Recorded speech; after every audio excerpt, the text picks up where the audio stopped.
Hello everyone, स्वागत छ सम्पूर्णमा फेरि पनि हाम्रो इकोनोमिक्सको अर्को नयाँ भिडियोमा है त। हामी बीबीएस सेकेन्ड इयरकै नेसनल इन्कम अकाउन्टिङ जुन हाम्रो च्याप्टर 2 हो त्यसै अन्तर्गत रहेर न्युमेरिकल प्रब्लम सल्भ गर्ने क्रममा छौँ है। अनि यो न्युमेरिकल प्रब्लम सल्भ गरिरहँदा हामीले नेसनल इन्कम क्याल्कुलेसनका विभिन्न कन्सेप्टहरूलाई विभिन्न एस्पेक्टहरूलाई समेटेर एकपछि अर्को गर्दै गर्ने प्रयत्न गरिराखेका छौँ अनि विभिन्न विधिहरूलाई पनि हामी समेट्दैछौँ है। र आजको क्वेसन्समा हामी इन्कम र एक्सपेन्डिचर म्याथडकै है अगाडिको भिडियोमा पनि हामीले गरेका थियौँ अनि त्योसँग सम्बन्धित केही थप कुराहरू यसमा थपेर अर्को नयाँ क्वेसन्स लिएर आएका छौँ। यसको बारेमा पनि हामी चर्चा परिचर्चा छलफल गरिहालौँ, यसको बारेमा पनि बुझिहालौँ है त। ठिक छ, ल हेर्नुहोस् त साथी, 17 नम्बर जुन 2073 मा सोध्या हो यो टाइपको प्रश्न सालै पछि सोध्छ।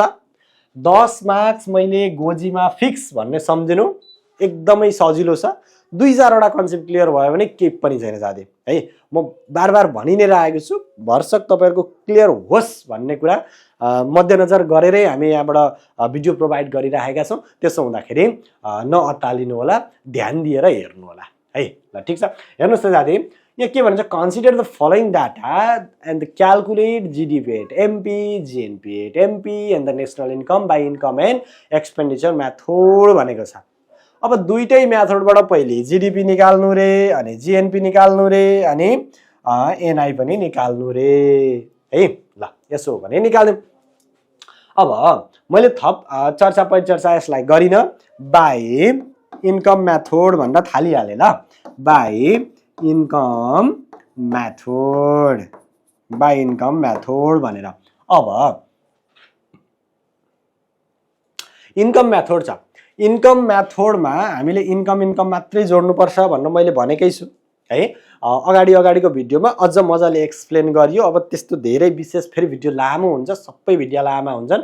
त्यसो हुँदा मैले मेन भन्नुपर्ने कुरा अगाडि भनेको छु, हल्का भन्दै म अगाडि बढाउँछु है त। ठिक छ, अब र्यान्डमली यो भिडियोमा आउनु भएको छ भने अगाडिको भिडियो पनि हेर्नु होला है त। अगाडि हामीले अलिक विशेष चर्चा गरेका छौँ अगाडिका क्वेसन्समा है। क्वेसन सल्भिङ प्लस त्यहाँ चर्चा परिचर्चाका कुराहरू पनि विशेष छन् है त। ल यति भने अब हेर्नुहोस् त, इन्कम मेथडमा हामीले इन्कम राख्ने हो। पहिले इन्कम छान्ने कुरो गर्ने हो के साथी। निकाल्नु के भनेको छ, हामी जीडीपी एट एमपी जाने हो सिधै। अब जीडीपी एट एमपी भनेको छ, जीडीपी एट एमपी हो भने सिधै जीडीपी निकाल्ने हिसाबले हामी जाउँ। ल जीडीपी एट एमपी निकाल्ने हिसाबले हामी जाउँ है। अब जीडीपी एट एमपी निकाल्दा पहिलो कुरो त इन्कम मेथड हो भने इन्कम सबै राख्नुपर्छ। इन्कमलाई राख्नमा कन्जुस चाहिँ गर्दै नगर्ने। हेर्नुहोस् त, अब इन्कम खोजौँ, यो फाइनल कन्जम्सन इन्कम होइन है। अनि तलतिर प्रफिट दिएको छ, प्रफिट त इन्कम हो नि, होइन र? त्यसो हुँदा प्रफिट राखिदिने। ल PROFIT प्रफिट राखिदिने प्लस अनि नेट इन्डाइरेक्ट ट्याक्स इन्कम हो र?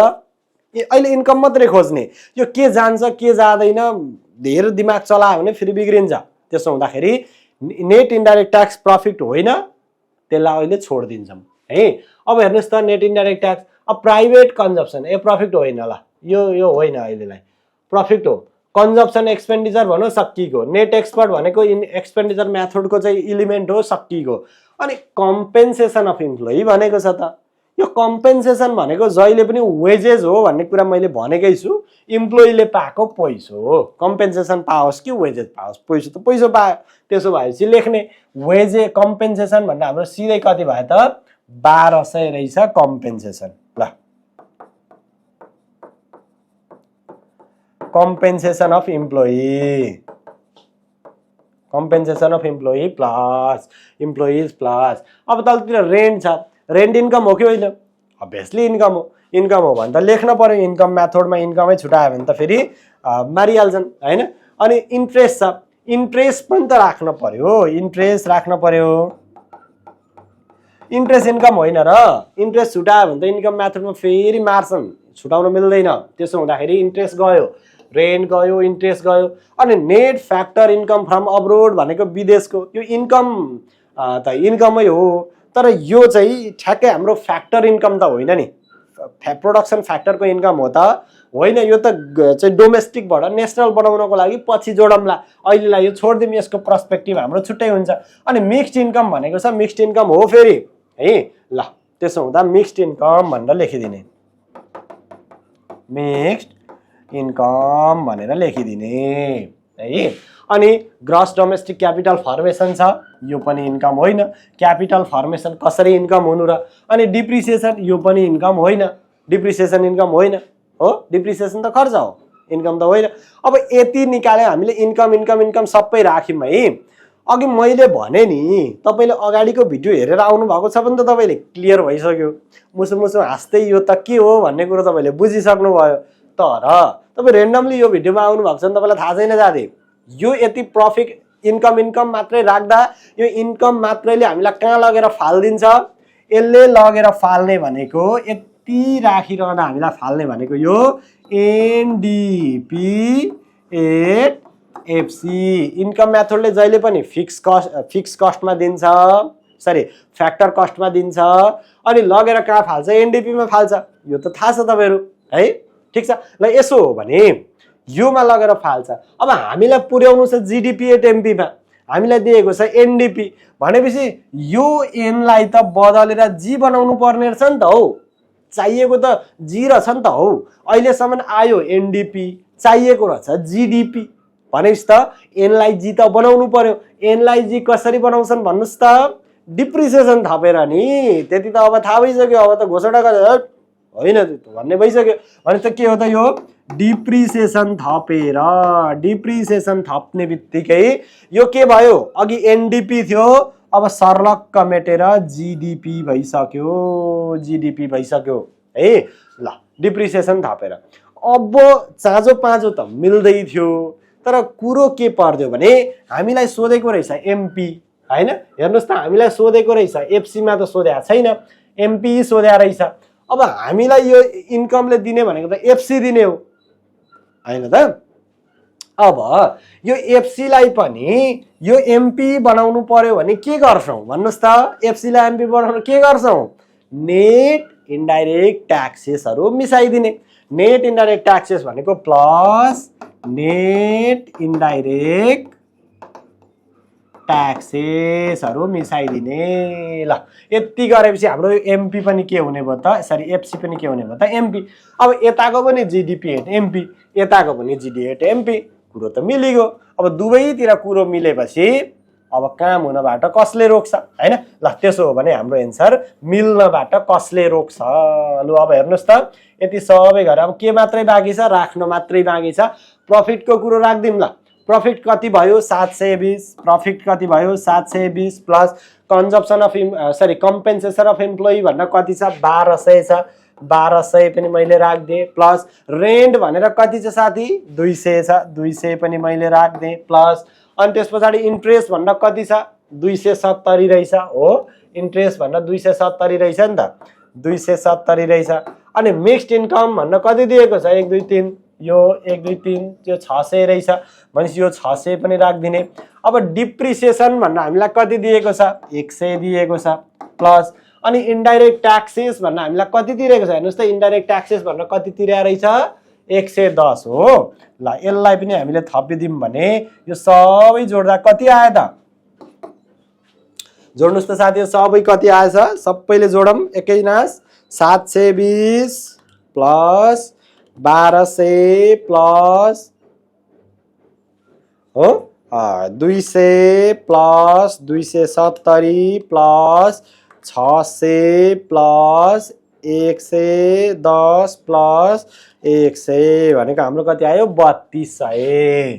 3200 केमा रहेछ? केमा दिएको छ? हेर्नुस् त, क्रोरमा दिएको छ नि। सिआरओआरई, CRORS क्रोर्स भनेको 3200 क्रोर्स हाम्रो के रहेछ? जिडिपी रहेछ हो। गजब भयो त, जिडिपी त निस्क्यो। ठीक, अब जिडिपी निकालेको छ भने जिएनपी निकाल्नु छ नि हो। अब जिएनपी एट एमपी निकाल्नु पर्यो। जिडिपी दिएको छ, जिएनपी निकाल्नु छ भन्नुको अर्थ के? डी लाई एन बनाउनु छ। अनि डी लाई एन बनाउन के गर्छौं? अब त बुझ्यो कुरा। डी लाई एन बनाउनु छ भने अथवा डोमेस्टिकलाई नेशनल बनाउनु छ भने अब्रोड जोड दिने है। ल त्यसो हुँदाखेरि हाम्रो के छ GDP at MP plus net factor income from abroad गरिदिने। यो भने कति हो त साथी 3200 मा जोड्नु पर्ने हामीले कति हो 3200 मा हेर्नुस् त कहाँ छ अब्रोड कहाँ छ माथि अब्रोड कहाँ छ यहाँ अब्रोड 30 छ है 30 छ ल 30 छ भनेपछि हाम्रो कति भयो त जम्मा जम्मी 3230 CROR करोड भन्ने हो 3230 हाम्रो आयो जीएनपी। अब हामीलाई चाहिएको छ नेसनल इन्कम हैन त ल हेर्नुस् त नेसनल इन्कम गोटागन्ती 1/1 गर्दै निकाल्ने।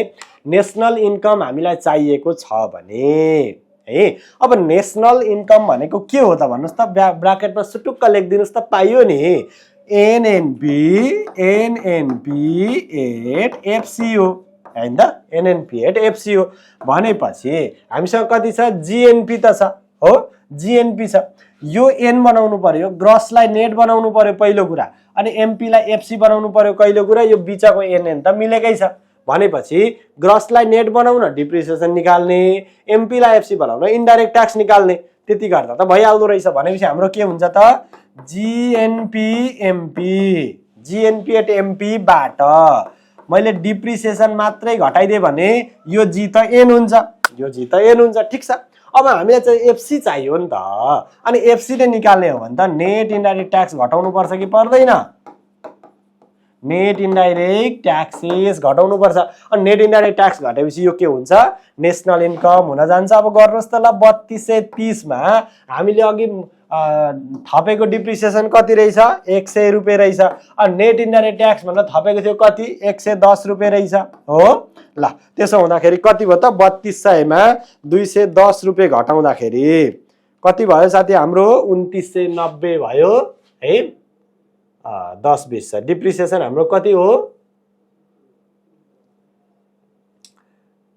जीएनपी एट एनपी छ माइनस एनएनपी एट एफसी निकाल्नु पर्यो भने जी लाई एन बनाउन डिप्रिसिएसन घटाउने अनि एमपी लाई एफसी बनाउन हाम्रो के घटाउने इन्डाइरेक्ट ट्याक्सेस घटाउने ठीक। त्यसो हुँदाखेरि हाम्रो डिप्रिसिएसन कति छ डिप्रिसिएसन 100 हो हामीले डिप्रिसिएसन 100 घटायौं है 3230 अनि त्यसपछि हाम्रो अर्को कति छ नेट इन्डाइरेक्ट ट्याक्सेस भनेको यो अमाउन्टहरु ठीक छन् नेट इन्डाइरेक्ट ट्याक्स भनेको 110 ला ठीक छ।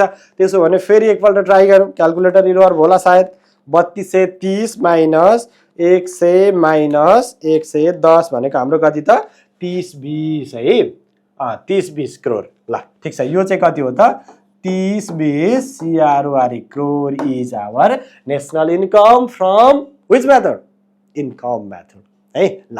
अब यही हो कुरा इन्कम मेथडबाट हामी यसरी निकाल्छ। अब फेरि यही कुरा सबै यही कुरा एक्सपेन्डिचर मेथडबाट पनि गर्नु भनेको छ के। अब एक्सपेन्डिचर मेथडबाट कस्तो होला कसरी गर्ने यो कुरा पनि हामी चर्चा गरिहाल्छौँ है त ठीक छ ल। अब क्वेशन्स त्यही हो हामीले गर्नु छ एक्सपेन्डिचर मेथडबाट है ल फ्रम एक्सपेन्डिचर अथवा बाइ एक्सपेन्डिचर मेथड भन्न मैले गर्दै एक्सपेन्डिचर मेथड भनेर मैले गर्दिए है त। अब एक्सपेन्डिचर मेथड गर्दा नि साथी हामीले जे निकाल्नु छ त्यो लेखिदिहाल्ने त्यसमा शंकै छैन सन्देह छैन। अहिले कसरी मिलाउने भन्ने कुरा चाहिँ म सिकाइरहेको छु त है। त्यसो हुँदाखेरि जीडीपी एट एमपी गर्ने जीडीपी एट एमपी नै गरिदिने फ्रम एक्सपेन्डिचर मेथड। अब पहिले जेसुकै आओस् मतलबै छैन इन्कम मेथड आयो भने इन्कम राखेको सबै इन्कम राख्ने। अब एक्सपेन्डिचर आएको छ भने एक्सपेन्डिचर राखेको सबै राखिदिने हैन त भनेपछि जीडीपी एट एमपी लेखिदिने एक्सपेन्डिचर पहिले राख्न थालिहाल्ने एक्सपेन्डिचरहरु ल हेर्नुस् त गभर्नमेन्ट एक्सपेन्डिचर भनेको छ गभर्नमेन्ट फाइनल कन्जम्पसन भनेको छ गभर्नमेन्ट एक्सपेन्डिचर है। अब गभर्नमेन्ट एक्सपेन्डिचर त खर्च हो त्यसै त एक्सपेन्डिचर झुन्ड्या छ अनि त खर्च त्यसै पनि भइहाल्यो। अब प्रॉफिट हाम्रो खर्च होइन है यो हो प्रॉफिट हाम्रो खर्च होइन नेट इन्डाइरेक्ट ट्याक्सको कुरो एकछिन छोड्दिने हैन इन्कम हेर्दा पनि छोड्दिने इन्कम पनि होइन एक्सपेन्डिचर पनि होइन नि होइन त। त्यसो हुँदा अनि प्राइभेट कन्जम्पसन भनेको छ नि त प्राइभेट एक्सपेन्डिचर त जोड्न पर्यो हैन प्राइभेट एक्सपेन्डिचर प्लस है प्राइभेट एक्सपेन्डिचर पनि जोडेका छन्। त्यस पछाडि अब के त यो नेट एक्सपर्ट भन्ने कुरो त जान्छ फेरि, यो त एक्सपेन्डिचर मेथडकै इलिमेन्ट होइन र, गभर्मेन्टको खर्च र लगानी, व्यक्तिको खर्च र लगानी, अनि त्यही नेट एक्सपर्ट त हो नि। त्यति 5वटा कुरा होइन त भनेपछि नेट एक्सपर्ट त हुल्नु पर्यो, नेट एक्सपर्ट है, PORT नेट एक्सपर्ट। ल नेट एक्सपर्ट हालेपछि सिद्धियो। अब कम्पेन्सेसन भन्ने कुरो होइन, यो भनेको त इन्कम हो, रेन्ट पनि खर्च होइन, इन्ट्रेस्ट पनि खर्च होइन, net factor income from abroad अहिले छोडिदिने, अनि मिक्स्ड इन्कम खर्च होइन, ग्रस डोमेस्टिक। ल अब यहाँ आयो हेर्नुहोस् त, डोमेस्टिक क्यापिटल फर्मेसन भनेपछि यो के हो त, व्यक्तिगत लगानी हो अथवा प्राइभेट इन्भेस्टमेन्ट हो। अब प्राइभेट इन्भेस्टमेन्ट त राख्ने नि, तर कुन फर्ममा राख्नुपर्छ, जहिले पनि ग्रसमा राख्नुपर्छ। अघि हामीले नेट हुँदा कसरी ग्रस बनाएको थाहा छ नि, मैले अघि पनि उदाहरण दिएको थिएँ। तपाईँले 1000 रुपियाँ लगानी गर्नुभयो अरे साउन 1 गते होइन, अब फिस्कल इयरको अन्तिममा जिडिपी क्यालकुलेसन हुने हो होइन, त्यो भरिको अन्तिममा हुने हो। अनि जिडिपी क्यालकुलेसन गर्दा चाहिँ तपाईँको 100 रुपियाँ डिप्रिसिएसन घट्यो अरे 900 रुपियाँ भइसक्यो रहेछ अरे। तपाईँले लगानी गरेको कति हो, 1000 रुपियाँ होइन, अनि त्यो 1000 रुपियाँ लगानी गराएको छ भने त यो तपाईँको ग्रस हुन्छ है, यो तपाईँको नेट हुन्छ। अनि के राख्नुहुन्छ भन्नुहोस् त, तपाईँले लगानी गरेको 900 हो भने नेट राख्नुहोस्, तपाईँले लगानी गरेको 1000 हो भने ग्रस राख्नुहोस्। पक्कै पनि तपाईँ त 1000 राख्नुहुन्छ, फेरि यो 100 रुपियाँ कसले ममा खायो भन्ने खोज्यो होला होइन। त्यसो हो भने 900 मात्रै राख्यो भने त 100 रुपियाँ कहाँ लगिस्, लगानी गर्न पठाएको पैसा भन्ने होला नि। त्यसो हो भने यो 1000 राखिदिने ड्याङ्गै, त्यस पछाडि हामीले ममा खाएको हुँदैन क्या है। ल 1000 लगानी गर्न पठाएको थियो, लगेर 1000 ड्याङ्गै ग्रस राखिदिउँ हामीले। अब घट्यो त घट्यो, हामीलाई के दोष, त्यो त घट्छ नि, तर घट्योस् कि राखोस् नि, जेसुकै गरोस्, पैसा तिरेको त 1000 हो नि, पैसा त ग्रसमा तिरे हो नि, भने त ग्रस राख्नु पर्यो। भनेपछि हामीले यहाँ के जोड्ने हो, प्लस ग्रस के त क्यापिटल फर्मेसन, ग्रस डोमेस्टिक, यसलाई यता लेखेँ ल मैले, plus gross domestic capital formation है, ग्रस डोमेस्टिक क्यापिटल फर्मेसन। ठिक छ। ल अब यति गरेँ मैले, सबै ग्रस जोड्दै। अब यहाँ हेर्नुहोस् है, यो दिएकै ग्रसमा छ पहिले नै, त्यसो हुँदा डिप्रिसिएसन जोड्नु परेन, डिप्रिसिएसनको काम छैन यहाँनिर, ग्रसमा आएको छ नि त। नेट भएको भए चाहिँ नेटलाई ग्रस बनाउन त डिप्रिसिएसन जोड्ने हो, अरू त विकल्पै छैन। त्यसो हुँदाखेरि अब ठ्याक्कै यसको भ्यालुज राखौँ त हामी, गभर्मेन्ट। अब हामीलाई जिडिपी एट एमपी भनेको छ नि, यसले लगेर कहाँ फाल्छ अरे साथी, जिडिपी एट एमपीमै फाल्छ।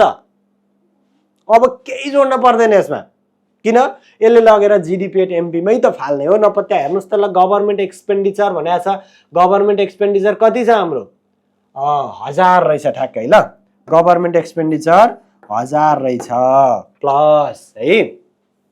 अब अर्को profit indirect tax private consumption भन्न कति छ, 1510 रुपियाँ रहेछ प्राइभेट कन्जप्सन हो, 1510 रुपियाँ रहेछ प्राइभेट कन्जप्सन है। अनि अर्को नेट एक्सपर्ट भनेर 20 रुपियाँ रहेछ, त्यो त घटेको रहेछ हो। नेट एक्सपर्ट भनेको त -20 गरिदिनु पर्यो नि, हो नि ब्राकेटमा। ल घटेको रहेछ भनेको इम्पोर्ट ज्यादा भयो, एक्सपोर्ट कम्ती भयो भने हो, तर त्यसले सेभ त गर्यो नि त होइन।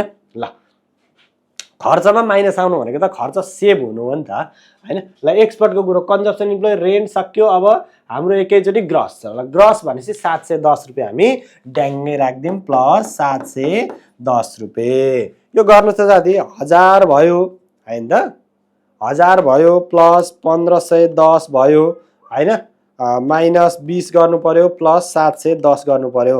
यो गर्दा कति आयो, ठ्याक्कै 3200 CRORE करोड। ल हेर्नुहोस् त साथी, तपाईँले न डिप्रिसिएसन हाल्नु पर्यो होइन, न तपाईँले इन्डाइरेक्ट ट्याक्सेस हाल्नु पर्यो है। यहाँ हेर्नुहोस् त, यताको मेथडमा के गरेको थियो, यही 3200 निकाल्नलाई डिप्रिसिएसन पनि हालेको थियो, नेट इन्डाइरेक्ट ट्याक्सेस पनि हालेको थियो इन्कम मेथडमा, तर यही निकाल्नलाई तपाईँले के परेन, डिप्रिसिएसन पनि परेन, अनि त्यस पछाडि नेट इन्डाइरेक्ट ट्याक्सेस पनि परेन एक्सपेन्डिचर मेथडमा है। अनि यो कसरी बुझ्ने त हौ सर, म त दिमाग त गयो त भन्ने हो भने के चाहिँ विचार गर्नु पर्यो भने साथी, यो इन्कम मेथडले कहाँ लगेर फाल्छ त्यो विचार गर्ने, अनि एक्सपेन्डिचर मेथडले कहाँ लगेर फाल्छ त्यो विचार गर्ने। हामीलाई पुर्याउँछ चाहिँ कहाँ, अनि त्यस पछाडि त हामी तालमेल गराएर मिलिजुली गरिहाल्छौँ नि त। ग्रस चाहिएको छ नेट दिएको नेटमा पुग्यो भने डिप्रिसिएसन जोड दिन्छौँ, नेसनल चाहिएको छ डोमेस्टिकमा पुर्यायो भने एब्रोड जोड दिन्छौँ, अनि एमपी छ एफसी चाहिएको छ भने घटाइदिन्छौँ इन्डाइरेक्ट ट्याक्स। त्यो त हामी मिलाउन सकिहाल्छौँ नि त, त्यो तीनवटा कुरा मिलाउन त के भारी भातै छैन नि। तर कहाँ पुर्याउँछ भन्ने कुरो त बुझ्नु पर्यो नि, यति हो कुरा। त्यसो हुँदा बुझ्नलाई तपाईँले के बुझ्नुपर्ने भनेर यहाँ लेख्दै मैले के गर्छ इन्कम म्याथोडले कहाँ लगेर फालिदिन्छ साथी, इन्कम म्याथोडले तपाईँलाई एनडिपी एट एफसीमा लगेर फालिदिन्छ। तपाईँले इन्कम मात्रै जोड्नुभयो भने एनडिपी एट एफसीमा लगेर फालिदिन्छ। अनि यहाँ गएपछि आफै जानु होला, कता के सोधेको छ आफै जानु होला, सकिन्छ नि। त्यही तीनटा कुरा त हो नि, या त नेट ग्रसको कुरो हुन्छ, या त डोमेस्टिक नेसनलको कुरो हुन्छ, या त एमपीएफसीको कुरो हुन्छ, अरू त कुरै हुँदैन। भनेपछि के चाहिएको हो आफै खोज्नु होला, इन्कम म्याथडले लगेर तपाईँलाई यहाँ छोडिदिन्छ। अब एक्सपेन्डिचर म्याथडको कुरा आयो भने एक्सपेन्डिचर म्याथडको कुरा आयो भने के गर्छ त भन्दाखेरि यसले लगेर तपाईँलाई जीडीपी एट एमपीमा छोडिदिन्छ। छोड्यो कि छोडेन? जीडीपी एट एमपी सिधै दियो कि दिएन? एक्सपेन्डिचर मात्रै हालेको छ। के चाहिँ छ एक्सपेन्डिचर भन्दा बाहिर हेर्नुहोस् त, गभर्मेन्ट एक्सपेन्डिचर पनि एक्सपेन्डिचरै हो, प्राइभेट एक्सपेन्डिचरै हो, नेट एक्सपोर्ट एक्सपेन्डिचरकै पार्ट हो, अनि gross domestic capital formation expenditure हो। सबै एक्सपेन्डिचर हालेको छ, आएको छ जीडीपी एट एमपी भनेपछि हो रहेछ नि। अब उतापट्टि चाहिँ एनडिपी एट एफसी मात्रै लगेर फाल्ने भएकोले गर्दा एनलाई जी बनाउन डिप्रिसिएसन जोड्नु पर्यो, एफसीलाई एमपी बनाउन नेट इन्डाइरेक्ट ट्याक्स जोड्नु पर्यो। हो त्यही भएको हो। यो कुरालाई अलिकति क्ल्यारिटीमा ल्याउनु होला साथी, तपाईँहरूलाई सजिलो हुन्छ। ल ठिक छ। ल अब जीडीपी आइहाल्यो, अब जीएनपी आउनलाई के गर्ने त भन्दाखेरि तपाईँलाई जीएनपी निकाल्नु छ भने मैले यतापट्टि गरेँ, यसलाई पनि तपाईँहरूलाई बुझ्न सजिलो होस् मैले छोडिदिएँ यसलाई है। अब जीएनपी एट एफसी एमपी गर्न छ भने अब के गर्नुहुन्छ तपाईँ, अघिकै त हो कुरो, जीडीपी आइहाल्यो। अब त अगाडिको इन्कम म्याथड एक्सपेन्डिचर म्याथडमा के फरक छ त? जीडीपी तपाईँको 3200 आइसक्यो। अब त उतापट्टिको लागि पनि हाम्रो डाटा के हुन्छ त? ल यही नै हुन्छ। ल सक्यो, यही त हो कुरा। तपाईँलाई जे सोधे पनि यही जीडीपी एट एमपी आयो। अब जीडीपी एट एमपी नै आइसकेपछि त चाहे त्यो इन्कमबाट आओस् कि एक्सपेन्डिचर आओस् निभालै भएन नि त, जीडीपी आएको हो नि त। त्यसो हो भने यही कुरा दोहोऱ्याएर उतापट्टि लेखे भइहाल्यो, यहाँ पनि अब यही कुरा दोहोऱ्याउने हो है। ठिक छ। ल हामीले यतिसम्म क्यालकुलेसन गऱ्यौँ है, यो दुईटै म्याथडबाट सल्भ गऱ्यौँ हामीले। 17 नम्बरको 2073मा यस्ता टाइपका क्वेसन्स मेन इम्पोर्टेन्ट हुन्छन् है। अहिले मैले भिडियोमा भनेका 2-4वटा कुरा ख्याल गर्नुभयो भने तपाईँलाई यो हिसाब जहिले सजिलो लाग्छ। तपाईँ सेकेन्डमा होइन 4th इयर पुगिसक्दा पनि सेकेन्ड इयरको त्यो हिसाब गर्न सक्ने स्मृति तपाईँलाई बसिरहन्छ। त्यसको लागि तपाईँले अलिकति कुरो बुझ्नु होला। कन्फ्युजन जस्तो लाग्यो भने फेरि भिडियोलाई अगाडि जानु होला, फेरि दुईपल्ट हेरिसक्दा मलाई लाग्छ कन्फ्युजन हुँदैन। त्यसो हो भने यस्ता क्वेसन्सहरू त्यसरी सल्भ गर्दै गर्नु होला। फेरि पनि अर्का टाइपका क्वेसन्सहरू हामी आगामी भिडियोहरूमा लिएर आउनेछौँ। तबसम्मको लागि आज्ञा दिनुहोस्। नमस्कार।